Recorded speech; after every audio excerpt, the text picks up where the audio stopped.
اللہ نے فرمایا روزہ میرے لیے ہے اور میں ہی اس کی جزا دوں گا۔ اور ہمارے بزرگ فرماتے ہیں کہ روزے کی جزا رب خود ہے۔ کتنی بڑی عبادت ہے، ابھی سے خود کو تیار کریں، کام تھوڑا کر لیں۔ 1 مہینہ ہے، ساری زندگی کام کرتے گزر گئی، رب کی مزدوری کر کے دیکھیں۔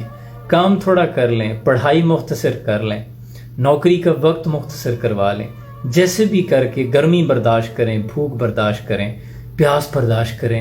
اللہ قیامت کے روز کی گرمی کی شدت بھوک اور پیاس سے بچا لے گا۔ آج اس کی طرف مڑ کے دیکھیں، اس کے لیے کچھ کر کے دیکھیں۔ وہ کہتا ہے کون ہے جو میرے لیے بھوک اور پیاس برداشت کرتا ہے؟ پھر اس مقصد کو سمجھیں، دوسروں کی بھوک اور پیاس کا احترام کریں، اپنے ارد گرد کے یتیم اور مساکین غربا کا خیال رکھیں، کوشش کریں ان کو 1 مہینے کا راشن ڈلوا دیں، ان کے لیے روزوں کا سامان کر دیں۔ اللہ آپ کے لیے آسانیاں پیدا فرما دے گا۔ اپنا بہت سا خیال رکھیے گا۔ جزاکم اللہ خیر۔